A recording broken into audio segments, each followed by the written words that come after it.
Welcome to another episode of the Ivan Herrera Show. In this episode, we are going to quickly recap the Week 5 matchups, and we're going to also go over some players that you need to be targeting just in time for waivers for Week 6. Now, before we do that, though, let's go ahead and breeze through some of the top headliners for Week 5. The first player I want to go over is going to be Bigsby out of the Jacksonville Jaguars. He's going to finish as the RB1, coming off a pretty great performance. He had 13 rushes for 101 yards and 2 touchdowns. And if you're a Travis Etienne owner, I know it's a little bit strange to see the production coming from the backup. And the thing is, I want you to be cool because Doug Peterson released a quote when asked about what the production is going to look like going forward, if whether or not we're going to see Bigsby cut into the workload of Travis Etienne. And Doug Peterson said the following: "No, not at all. Travis is our guy. Tank had a good game. That's just the way these games go." Now, Peterson is giving all of us that reassurance. And, the thing is, not only can we take that quote, but also look at the numbers. Through the first few games, Etienne still is 6th among running backs in the target share, and he's still out-touching Bigsby 53 to 34 on the rushing attempt side. So even though, of course, Etienne has been someone that I'm now classifying as a must-trade player to see what you can get for him, because the name alone should still get you some value. If you're gonna hold on to him, I wouldn't worry about Bigsby cutting into the workload, but overall, a rest of season, Etienne still is someone that I am concerned about and actively looking to see what I can get in exchange for him.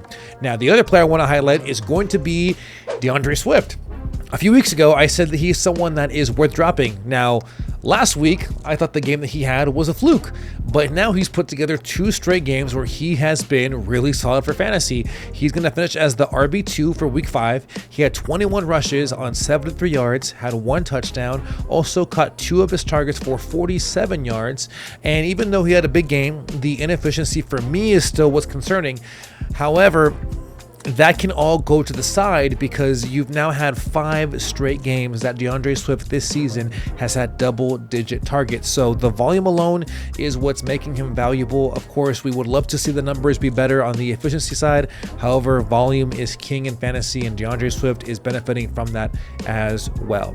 Now, if you're someone that listened to my advice, I told you, buy low on T. Higgins. This is someone that was still getting good volume but wasn't getting the production, and he was slowing his way into the offense after, of course, coming off of the hamstring injury, but he finally put it all together. In Week 5, he caught 9 of 14 targets, had 83 yards, 2 touchdowns, and this is now his 2nd straight game with double-digit targets. In 3 games this season so far that he has played, he's had a 28% target share. That's 9th best among all wide receivers, and he's also 11th among wide receivers in expected fantasy points. So even though he saw some low production despite getting all those targets, that's why I was telling you to not worry and actually consider buying low, because all that production that he should have been getting because of the targets just wasn't coming through. But remember, this is a process over results game at times, and T. Higgins finally was able to put the opportunities together along with the production in Week 5, and someone that I believe that will continue to do so for rest of season.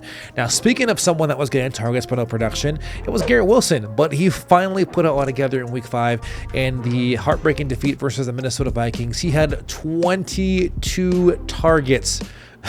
That's nuts. Had 13 receptions, 101 yards, and had 1 touchdown. After Week 5, he is now 2nd among all wide receivers in receptions. He is 1st in targets and 5th in target share.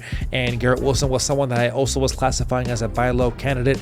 It may be hard to get him now. However, Garrett Wilson is still someone that I would consider targeting in a possible trade. So see if you can swindle a deal to get him on your roster, because I believe that target share is elite, and I expect more of that to continue for the rest of season. And to put a bow on the highlights that I want to go over for Week 5, Kareem Hunt was able to go to Kansas City and put a great homecoming game together with 27 attempts, 102 yards on the ground, had 1 touchdown, caught his lone target for 15 yards, finishing as the RB3 in PPR. Not only is this Kareem Hunt's 2nd straight game with double-digit touches, this is also the 2nd straight game that he's out-touching Carson Steele, who is now coming off 2 straight games with only single-digit touches. So Kareem Hunt is now taking over that running back room, room in Kansas City. And if he so happens to be someone that is available on waivers, now he's not someone I'm classifying as a waiver target based on how high his roster percentage is. However, if he's so happens to be on your fantasy waivers, by all means take him, even though you are going into a week 6 by week 4 Kansas City.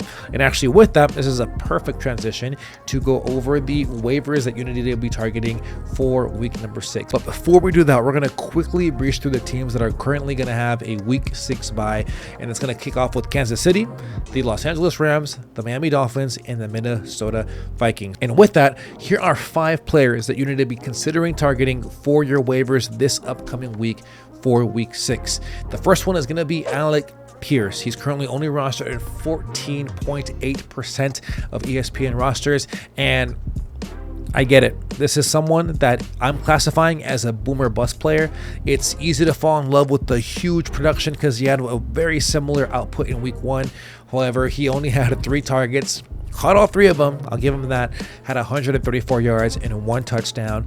And it's so hard to overlook the fact that he's not only number 1 in average target distance, he's also number 1 in yards per target as well as yards per reception. He showcased this kind of output not only with Joe Flacco, but he also did it with Anthony Richardson. So this is someone that could do it regardless who's under center for the Colts. However, of course, be very mindful of your expectations when you're playing him, because he definitely is a home run player, someone that can go off for 20 or maybe even just get you very minimal production, but someone's still worth targeting considering that he's only rostered at 14.8% of ESPN rosters. The next one is going to be Jalen Tolbert out of the Dallas Cowboys. He's currently only rostered at 7.6% of ESPN rosters, caught 7 of 10 targets for 87 yards and 1 touchdown. He is now coming off 3 of his last 4 games with double-digit production, and is actually going to now face a Detroit secondary that has actually been ranked the 4th worst in points allowed to the opposing wide receivers. So someone that could have a big matchup in week 6 and someone that is worth investing for your fantasy rosters. Another wide receiver I'm going to have you target is going to be Allen Lazard from the New York Jets. Now, despite Garrett Wilson getting all the elite target share that he's getting right now, Allen Lazard is still getting a pretty good piece of that target share. He's now coming off 3 of his last 5 games with 8+ targets. He caught 4 of his 10 targets in week 5 for 34 yards and also had a touchdown.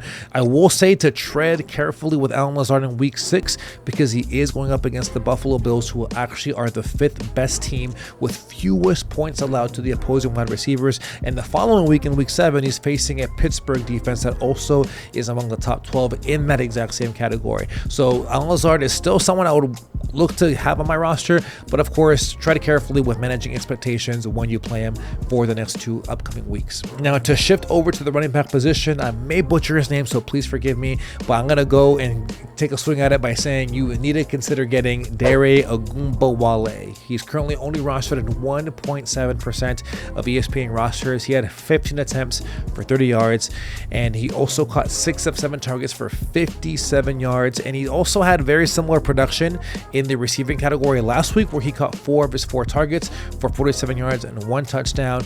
Now, he is currently, for me, a dart throw, but if Joe Mixon so happens to be out, Ogunbowale obviously is someone that they're using in that Texans offense to be that change of pace back, the more receiving back, while Cam Akers obviously is the one that is getting all the touches on the ground. But someone still worth considering rostering, especially if Joe Mixon continues to be hampered because of the injuries. I really haven't mentioned quarterbacks when it comes to the waiver wire pickups, but this week I'm going to throw in one, and that's going to be Caleb Williams in the context of redraft. He's now coming off 2 of his last 3 games where he's thrown over 300 yards, and he's also having a very juicy matchup in week 6 when he faces the Jacksonville Jaguars, who actually are the worst defense when it comes to fantasy points allowed to the opposing quarterback on a points per game basis. Hey, you made it to the very end of the episode. Thank you so much. It means the world to me that you made it this far. And if you have, do me a solid. Hit that like button. Also subscribe. Be sure to hit that push notification bell. That way you get all the notifications whenever we upload a video or go live. And best of luck to you this week in week number 6. And we'll see you guys in the next one. God bless. Take care. Peace.